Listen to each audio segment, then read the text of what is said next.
And ready? Yeah, go.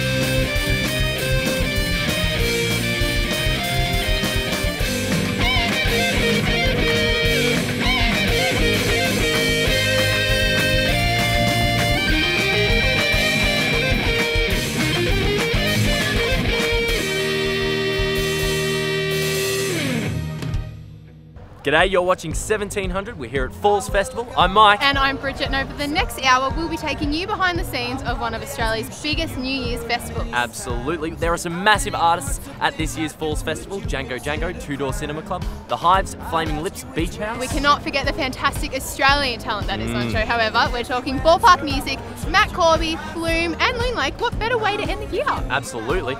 There's going to be a ton of stuff in the next hour while you watch 1700. We're here doing Falls Festival for 2012.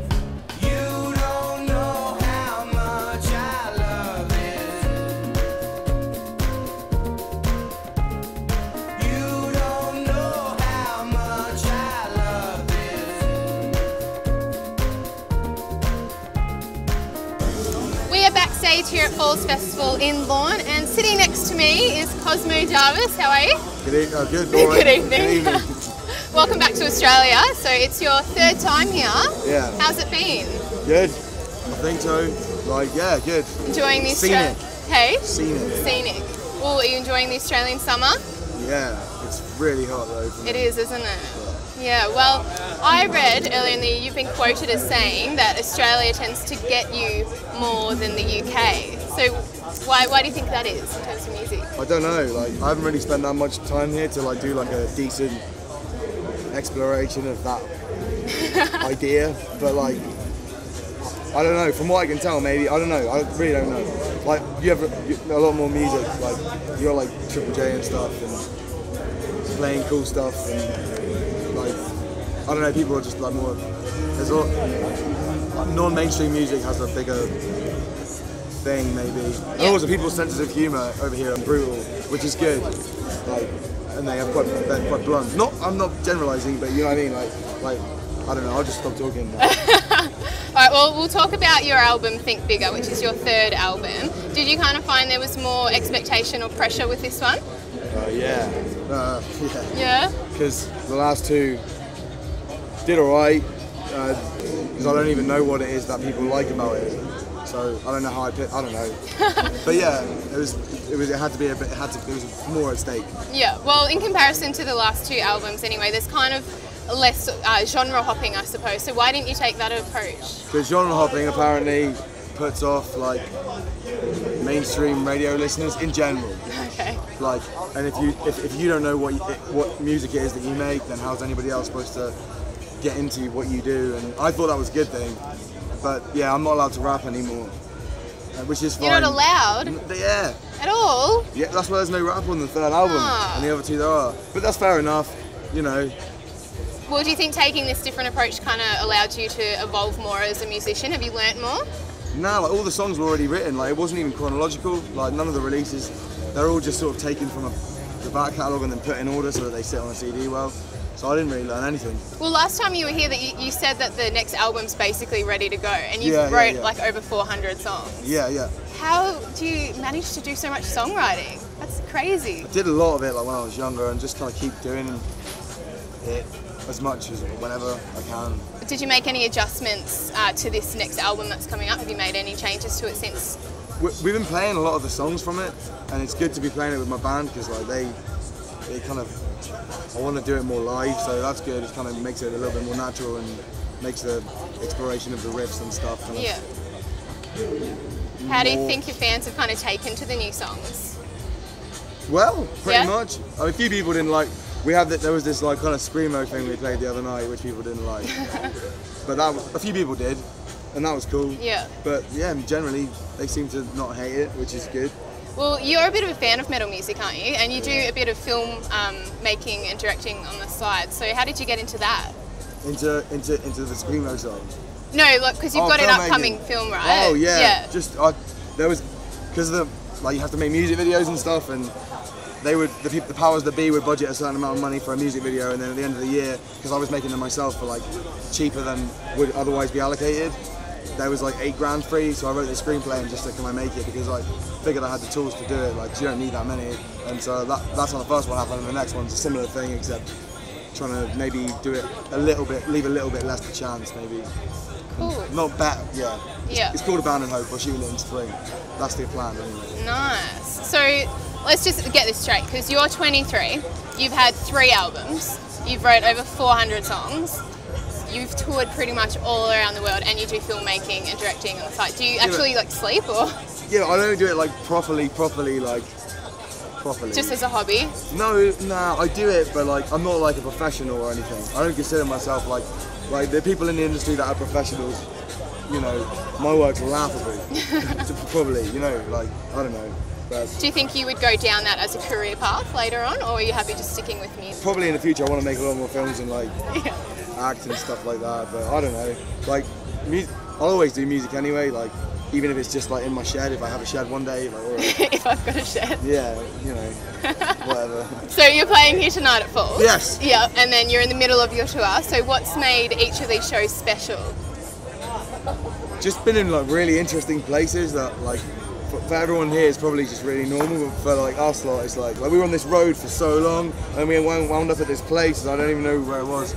And there was everything, it was like a cowboy town, it was amazing. When was this? Yesterday, on the way to this gig. Like, it's hard getting to Lorne though. It's hard getting anywhere. Yeah, but there's like 3 different ways to get here. I got lost. And also our driver, John, like, bless him, this van, like, he's always just like, we're going up a hill, like, a huge, and he'll just be in 5th. Just going for it? Just like, and we're just going like an inch a minute, and it's just painful.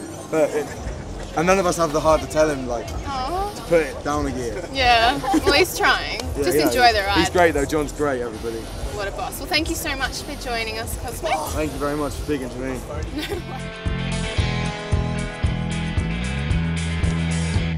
In my day, we were spitting in the street in my day. The promises to keep in my day. Boy, it was by in my day, cause everyone was high in my day. We're at Falls backstage. I'm joined by Nick and Tim from Loon Lake. Guys, thanks for taking the time to have a chat. Thank you. You've just come from Marion Bay. How was the Tassie crowd? What was the reception like? It's good, really good. Yeah, it's fantastic. Yeah? We're on There's a pretty few more early. people there than we thought would be there, and they were all pretty excited. I think they were excited about the whole thing in general. But I mean, It's the one thing Tasmania gets Yeah. at the end of the year, and it's sort of a good thing. What did you reckon it was going to be a little bit sleepier than Lorne? Didn't end up? we just thought because we were on early and we just pulled a bigger crowd than we thought we would. Yeah. It was good. It's still going to be it was insane all- tonight, though. Tonight in Lorne, main event, big thing, bringing in the new year, awesome. Being in a band with some brothers and mates, what is that like? A little bit of rivalry, a little bit of stuff going on. Yeah, it's horrible. We just fight all the time. I feel like you say that, but that's a lie. I feel like you get along really Ostracize well. Everyone that's not in the town. Yeah. No. No, it's good. I don't know. Yeah? It's like, it's the first band I've been in, and I wouldn't really know nothing to contrast it to if it's normal or not. Contrast it with family and just family and friends. Get along with them. Be in a band with them. Could you be in a band with them? I don't know. No, it's good. Yeah. Yeah, we're pretty. We got thick skin now, I suppose, with each other. It's good. Well, that's the it's thing. positive, I think. Well, how do you guys? I know some of the guys have got established careers outside of the band, got different jobs, different things in their lives. How do you all split your time between the band and between that other side? We do assignments on the plane. And Really? Yeah. Late night Are you studies. studying? Send them all in. We study. What do you the study? others- the others. Law. Law and business, and you're traveling around. You'd be the best law student ever. How do you find time to study? 'Cause law is a tough gig. There's a lot of stuff you got to remember. It's not too bad. It's a lot of reading, so you can sort of get it done. Yeah. And what are you studying? I study secondary teaching. Secondary teaching. All right. So you're hoping to be a teacher. You're hoping to be a lawyer or Australian rock gods in the next couple of years. That would be good. Yeah? That would be better. Okay. But yeah. That's our first preference. First preference? Okay, sweet. Now, I know about the 33, the EP that you released a little bit earlier this year. What's on the horizon for you guys? Because I know you did that you released a song in, I think it was about 6 weeks. release a song from the Yeah, EP yeah. every 6 weeks for free on the website. Yeah. What was the thinking behind that? Did you just want to get it out there to as many people as possible? Yeah, exactly. Yeah, get it to as many people as possible. I suppose it's an investment in listeners, maybe. Yeah. I suppose I don't know, maybe not. But yeah, it will. You know what it's like these days. You don't really.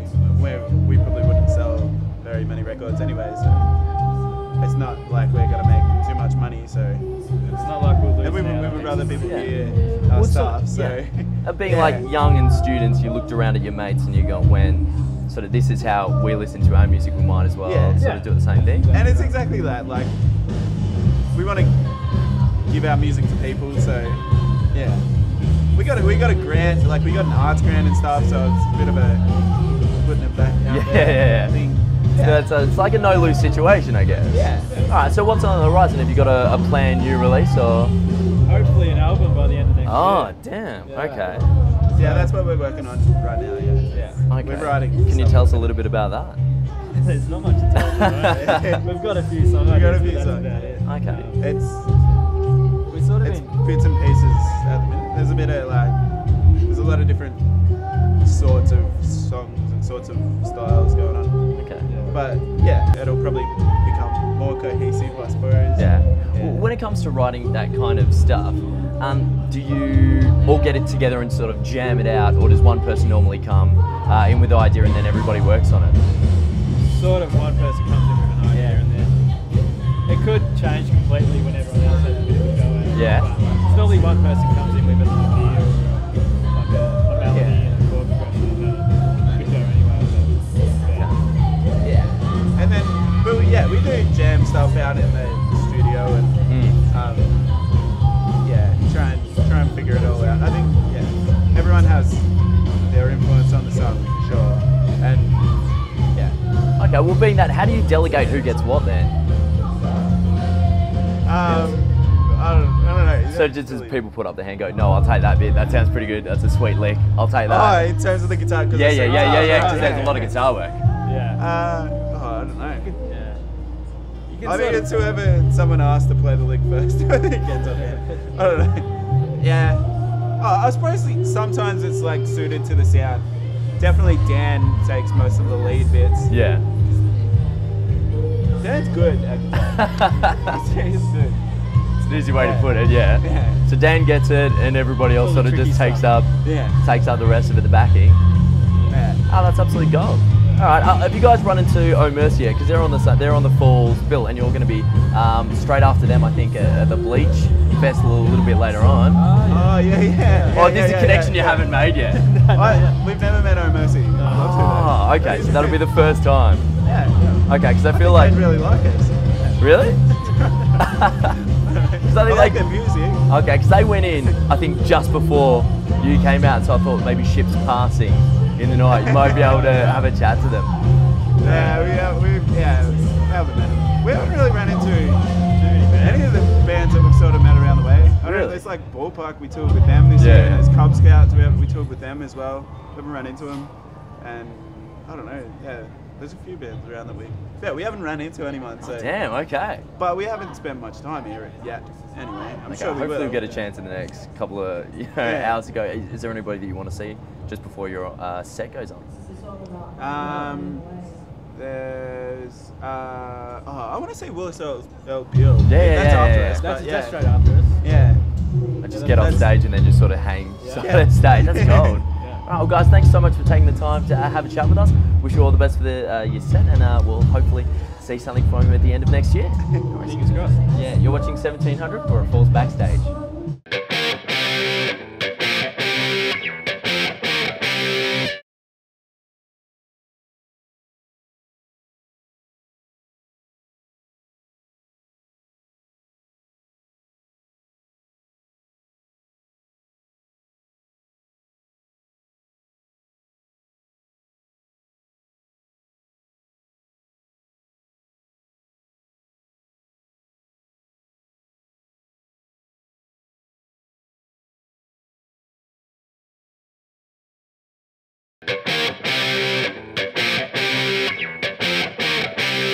I'm joined by a very lovely individual. Sir, what is your name? Bill. Emma. Emma? Jenna? Taylor. Taylor. I feel like they all rhyme. Sam. Sam and? Robbie. Jack and Nick, two wonderful Australians.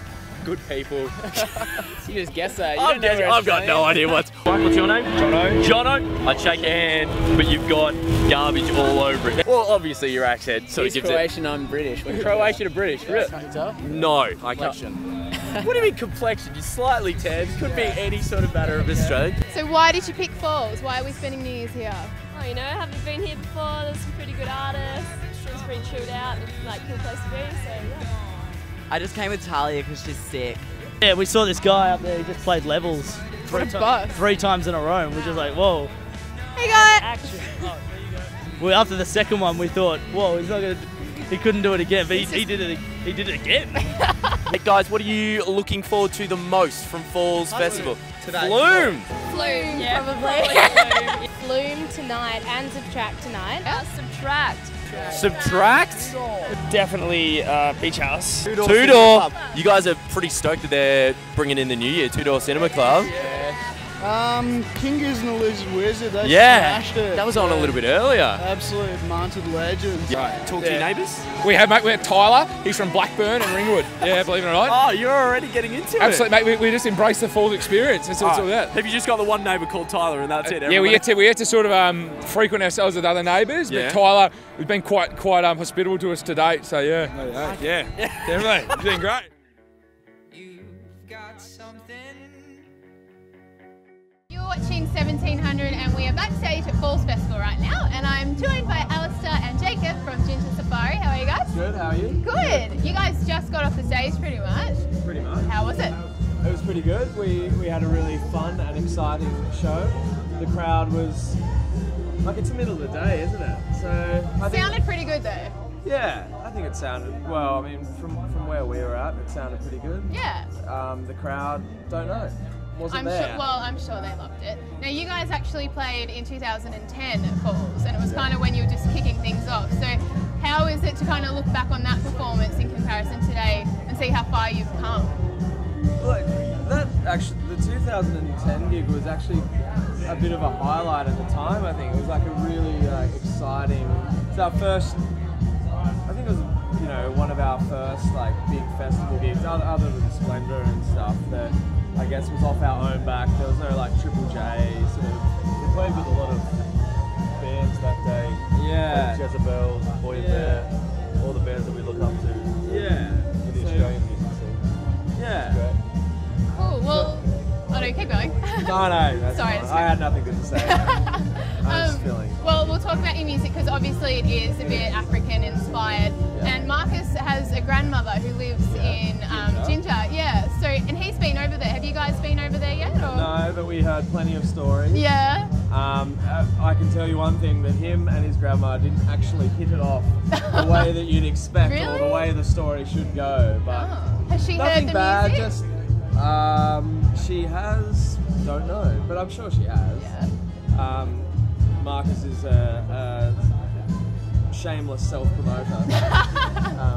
But no, it was. No, we use them. He is.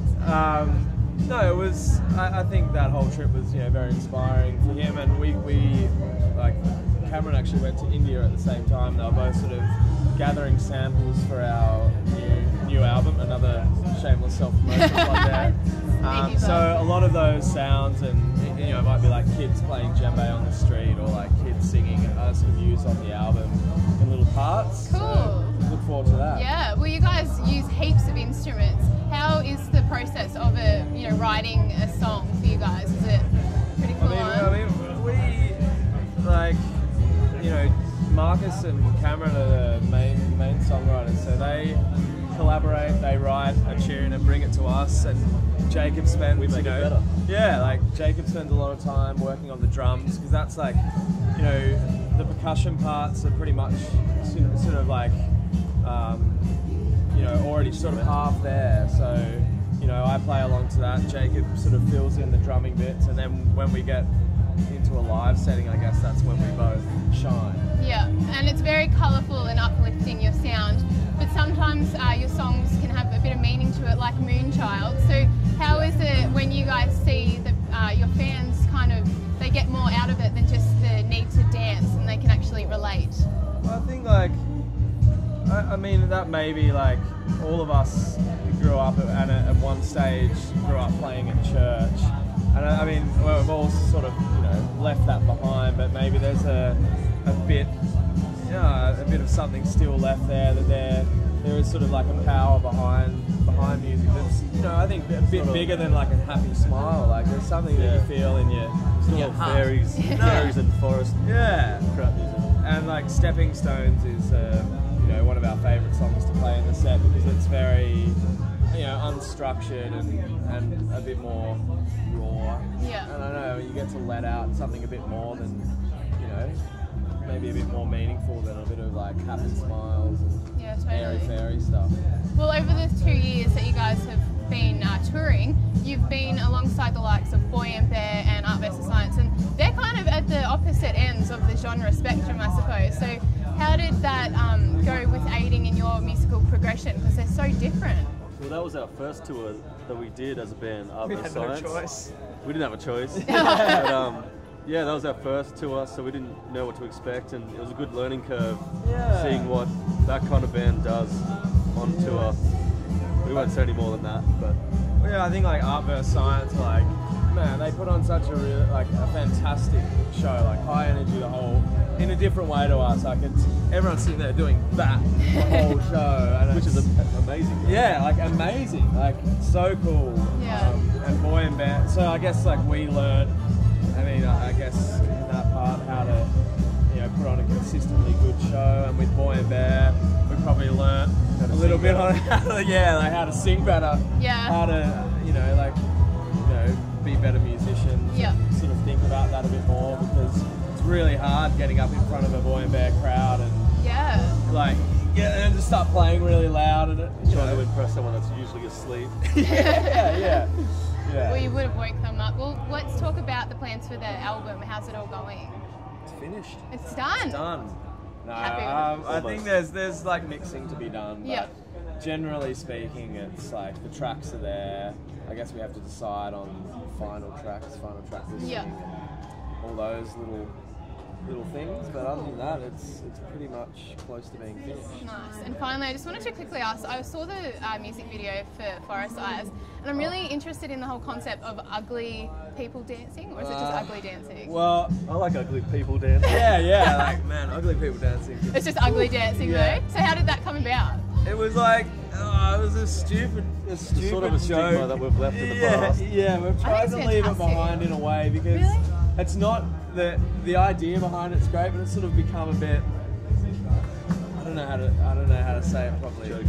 Yeah, but it's, you know, it was just a joke between friends. Our friend Sam, who Marcus and me lived with when I first moved to Sydney. Who did the film clip, really? Yeah, who actually did the film clip and has done most of our film clip, or been involved in some way. We used to go out, you know, to clubs and stuff and try and dance as stupid and gross as you possibly could, because it's funny. When everyone else is at Art vs Science. Yeah, and then it caught up and became like a little bit almost like a catchphrase, and that's when we went, we don't really do it anymore. Like it was like a personal joke. Yeah, no, but that's awesome. I think we still carry on the dance, like we all suck at dancing, so I guess it still is ugly dancing. Well, we've got that in common. Thank you so much for joining me, guys. You're watching 1700. We are at Falls Festival.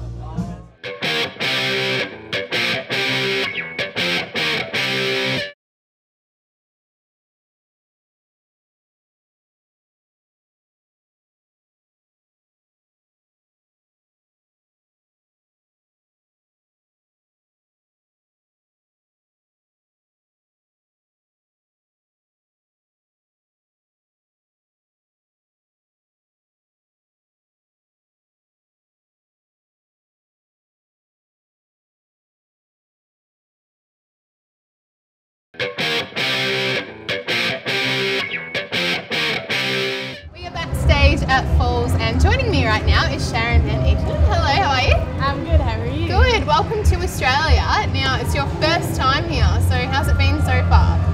Pretty great. weather's much better than home, and I got to eat kangaroo, so I'm off to a start. It's very tasty. Yeah? Very tasty. I haven't even had it. Oh, I'm really? Australian. Yeah, that's Are weird. you vegetarian? No. Oh, cool, so I didn't just offend you. No, Awesome. no, you're fine. You're disgusting. No, Get no, out no. of my country. Okay. I wouldn't kick you out just yet. Okay, cool. So what else are you looking forward to doing while experiencing Australian summer? Well, I can't wait to actually get to hang at the beach more, and there's so many bands that I've never heard of before, like local bands, so I can't wait to actually get to go out and see more of that, and just try all different kinds of coffee. Really? Coffee here is the best, and so far so good. Yeah, it is pretty good. Well, let's talk about your music and your album Tramp, because that was released early in the year. Now, that was recorded over 14 months after some changeable living situation. So can you tell us a bit about that? Yeah, it was a really insane time because I was still touring off the last record, Epic, and I traveled so much that I didn't have a permanent residence at home, so it would only be 2 weeks home at a time usually, and between the schedule of Aaron Dessner, who recorded the record, and my schedule of touring all the time, there wasn't very much time to actually get to meet together, so meet together, sure, why not? Roll you know with what it. I'm saying. Yeah. But it was a lot of fun. I've never worked so closely with someone before and let somebody else openly collaborate on my own songs. I usually just told people what to do or just left it really minimal, so he really pushed me to try things I wouldn't have normally tried. And there was another collaboration as well with Matt and Juliana from the Walkmen. Yes. So how did that come about?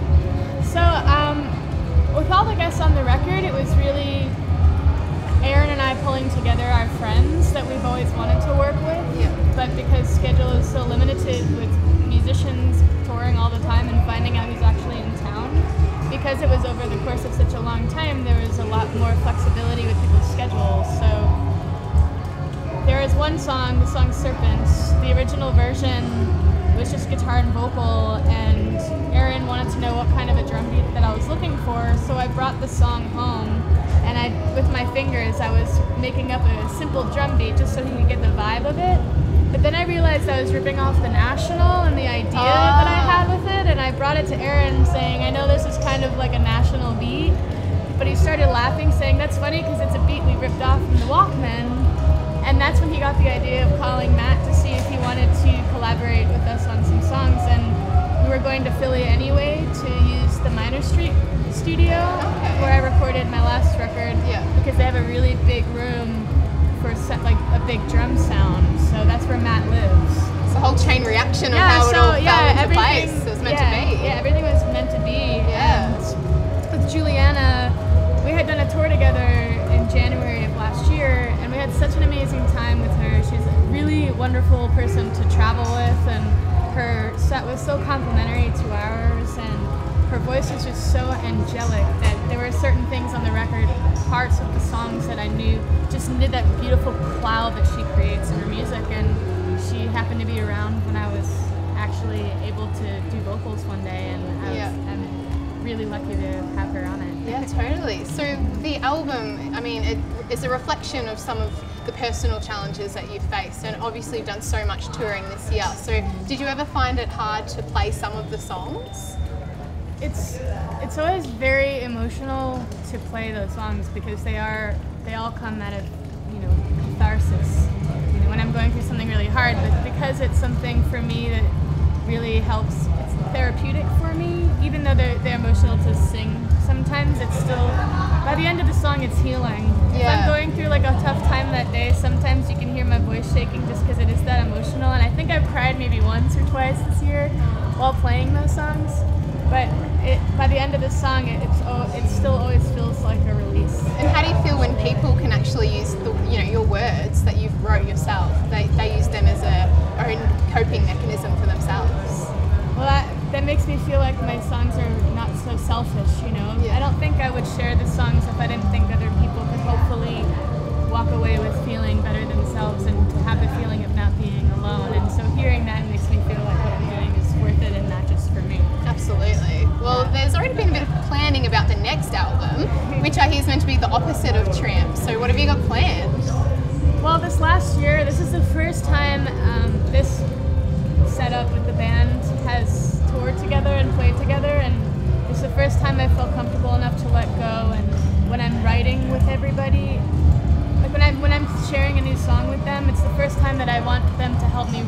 finish writing the songs with me and helping them write the parts as opposed to telling other people what to do.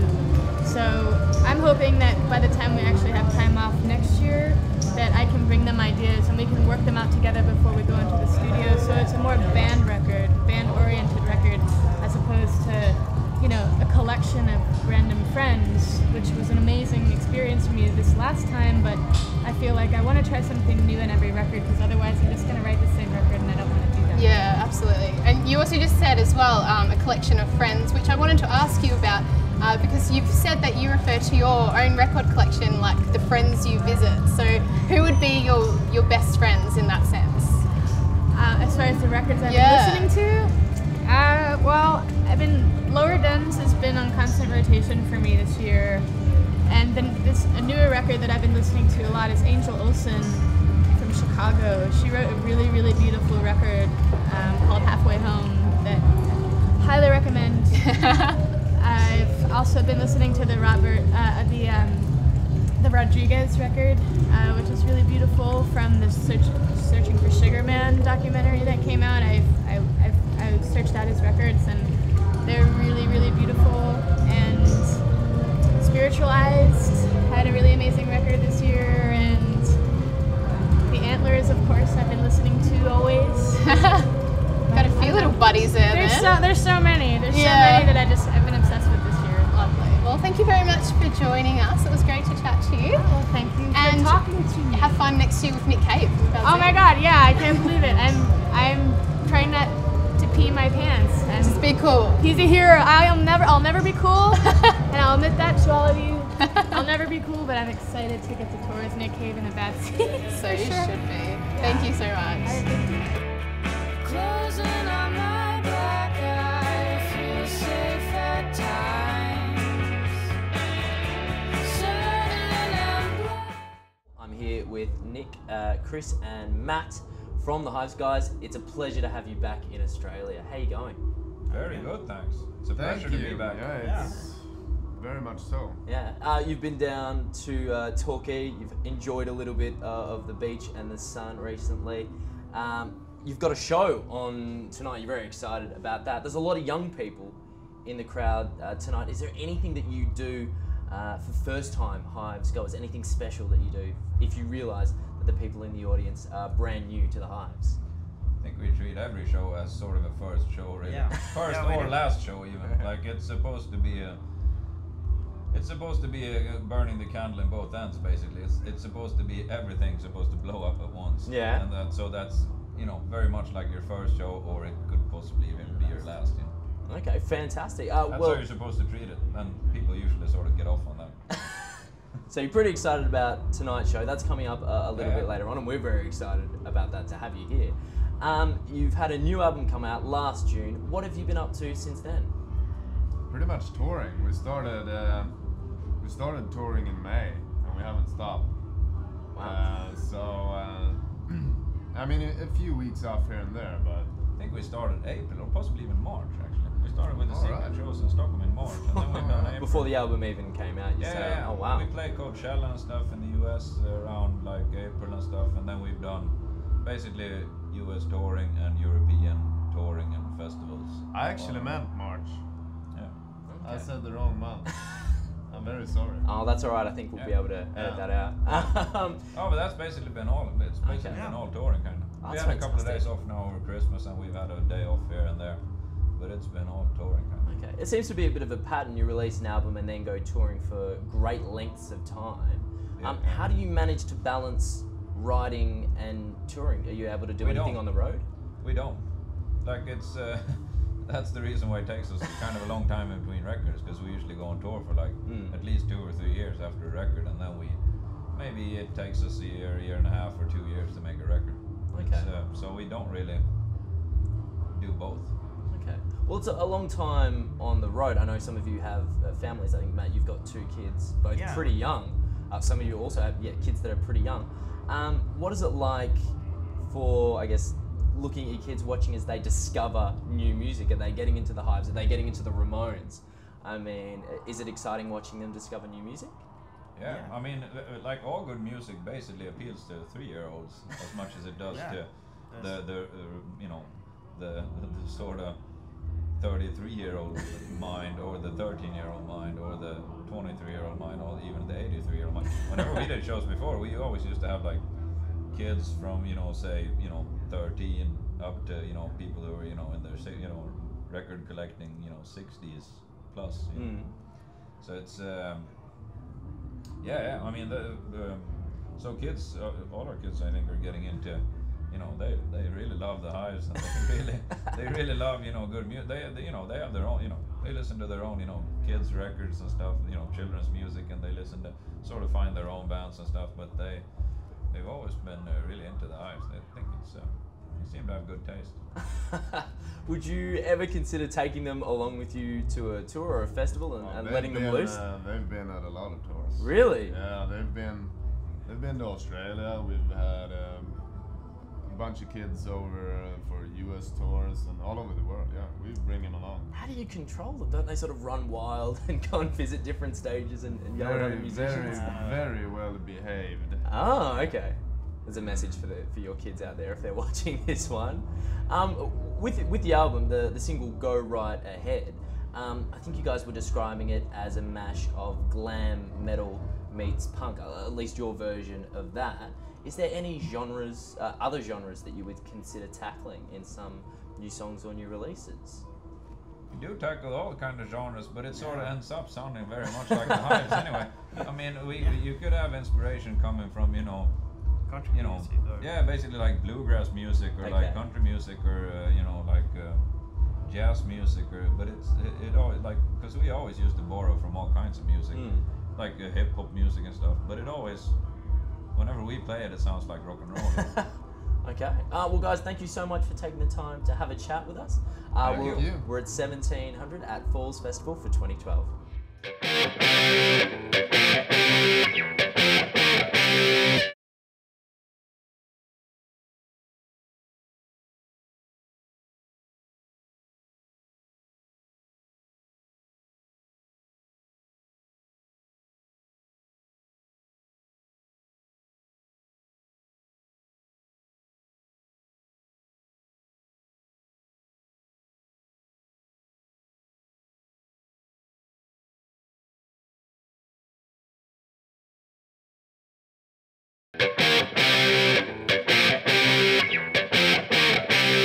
We are kicking it backstage here at Falls Festival, and I've got Bethany from Best Coast joining me. How you doing? Good, how are you? I'm good. Now, you just took to the stage earlier, and yesterday you were playing in Marion Bay, so how do you think it went?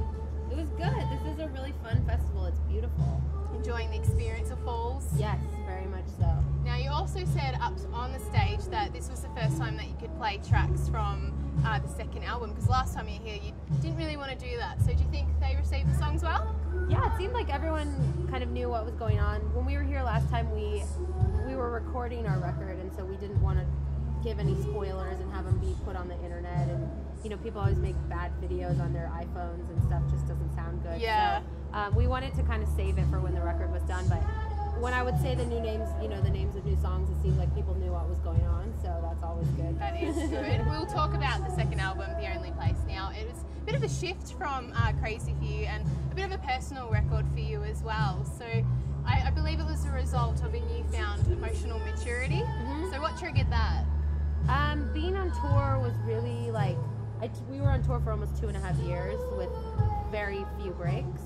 And when you're touring that much, you do a lot of like kind of thinking and like meditating, and kind of you're alone a lot. You spend a lot of time alone in hotel rooms and like on the bus and stuff. And so I just kind of like grew up a little bit, I think. I stopped kind of partying as much, and I kind of started focusing more on taking this more seriously as a job, as opposed to just kind of like a fun hangout kind of thing. Yeah, and it's also a reflection of how I suppose you dealt with the success of your debut. Yeah. So what do you think was like the most important thing that you learned from that experience?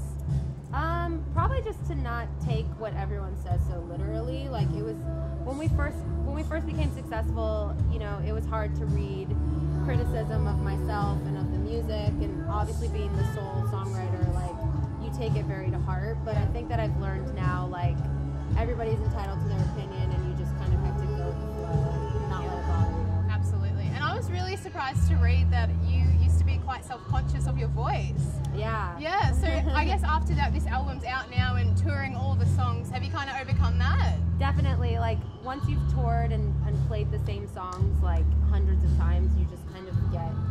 I'm used to my voice now. Like, I can hear it and I'm like, I'm not so bad. You can deal with it. Yeah. Yeah.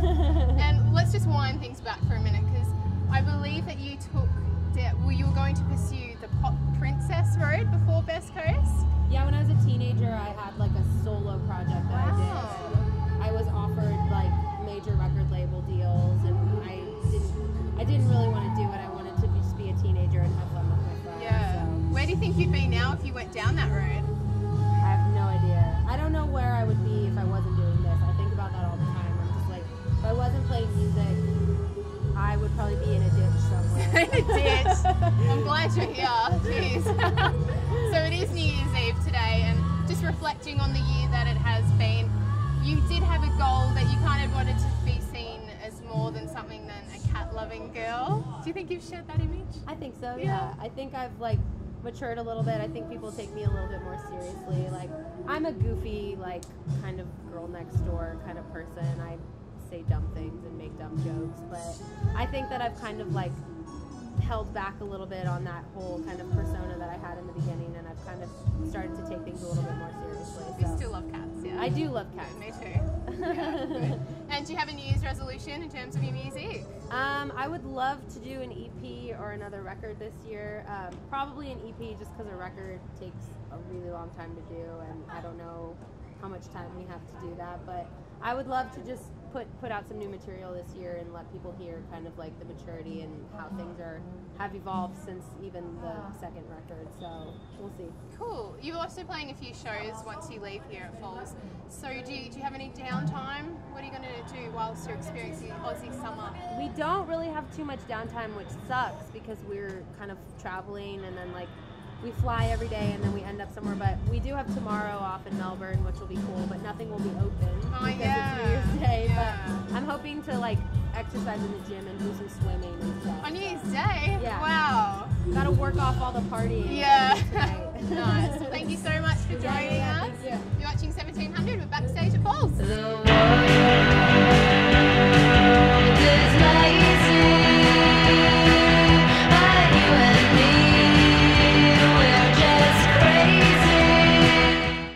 We're backstage at Falls. I'm joined by Stephen Drozd from the Flaming Lips. Stephen, thank you for taking the time to have a chat with me. Hello, sir. Yes, good to talk to you. You said my last name correctly, so I feel like that's a plus. We started off very great good. start.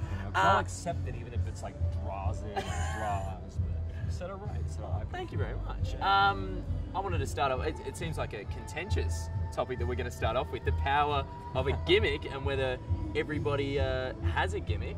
Does everybody have a gimmick? I don't think so. No, I don't think everybody has a gimmick. I think some people just do their thing, and other people perceive it as a gimmick. You know, if you say like, "Well, Kiss, what's their gimmick?"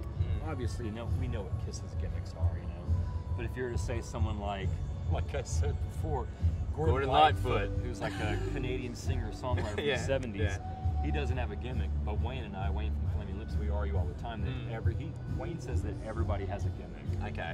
So he's always like, "Oh, it's a gimmick because it's cool, yada yada yada," and I'm like, "We don't always need gimmicks," and he's like, "Of course we need gimmicks." So, Okay. Yeah. Okay, because there is always sort of that point, gimmicks is a part of a theatrical performance. Flaming Lips, very well known for your theatricality. I guess there's a lot of talk about there's no contrivance within the Flaming Lips, but then you do performances with people like Stephen Colbert, who's a fictional character. He's all contrived. So how do you meet minds with that sort of performance? I guess we sort of look at it, I can't speak for the whole band, but for me, if there's something underneath the gimmick, then I'm totally fine with the gimmick. If you were to say, well, Kiss, they put on makeup and they do this and they do that, but you know, their first 3 records, I still love to this day, and I'll listen to the first 3 Kiss records with their gimmicks and everything. But if I have to listen to Kiss now with their gimmicks, I would say, God, it's just a bunch of shitty gimmicks. Okay, yeah. So for me, if there's something underneath the gimmick anyway, then to me, you can do all the gimmicks you want. I mean, that's Alice Cooper, doing the guillotine and the snakes and all that. Well, when he was doing that in 1974 and his music was still cool, the gimmicks were awesome. Now it would be like, oh my God, it's just a bunch of shit. It's just a bunch of rubbish. Nonsense, yeah. You know? So, Exactly. does that make sense? Yeah, absolutely. I feel like with us, even though we have these gimmicks, you know, underneath the layer of gimmicks, as you might perceive them, there's, you know, there's our music and other stuff that is cool anyway. So that's sort of the way I guess I look at it. But Absolutely. that's not really answering your question. You're asking the question, like the Colbert Show. To us, that is so absurd and ludicrous that you've got to do it. It's just like, it's like being on Beverly Hills 90210, which we were in the mid-90s. Yeah. On one hand, you can say, what a bunch of sellout, you know, jackasses or whatever. On the other hand, it's so absurd and silly, you'd be a fool not to do it. And that's sort of the route we take. Okay. So it's a thing that's ticked off a list of ambitions and things that you sort of want to do. Yeah, it's so absurd, it would be silly not to do it. Okay. Yeah. So we're always drawn to sort of things like that, you know, celebrity and weird fame and people's obsession with all that stuff. You know? Well, for 30 years, you've done quite a lot of absurd things, some very cool things. When bands do start out, they have fairly simple ambitions, you know, record deal, maybe do a tour. Having achieved pretty much everything across the spectrum, right? Are you even sure to be ambitious for something? What are you ambitious for now? I think our next thing is we'd like to play on the moon. Okay. And that seems like completely absurd and ludicrous, but that could happen in our lifetime. Absolutely, you know? they're doing space flights for everybody now. And maybe, you know, 20 years from now, even though we'll be pretty old, you know, NASA, whoever might say, you know, there is a band that would be great for this big pageant we're going to throw on the moon. Beautiful, yeah. Let's get the Flaming Lips to do it. Absolutely. So I think we all collectively agree we'd like to be the first band to play on the moon. So that would definitely be ticking something off the list. It is 30 years next year, which we're going to hit in a couple of days' time. That's right. 30 years, you've got a new album coming out next year. Are you going to have something to celebrate the 30 years? Oh, I'm sure we'll do something. I hadn't thought about that. I guess you're right. It is 30 years next year. Yeah, I've been in the band for 21 years. Oh, okay. So, Well, you're in that year. The band has been together for 30 years, and if you think about that, it's a pretty small club of bands who've been together 30 years and are still making records that people care at all about. Exactly. So we should feel fortunate we're in that class of bands. You know? So I think we might do a show or something to celebrate. Fantastic. But I don't know. Okay, not a problem. Well, it's been an absolute pleasure talking to you, Stephen. Thank you so much for taking the time. Yeah. Right. So, what do you perceive as the Flaming Lips' main gimmick? Is that we always have gimmicks? Is that our gimmick? No, I think the theatricality is a massive part of it. But if I can actually put it in a super, in an interesting way, we were talking to the Hives the other day, and I think the Hives have a very reactive show where they ask the audience to push things back onto them. Yeah. Whereas the Flaming Lips have a far more proactive show where you're asking the audience to surrender and you're taking control of that.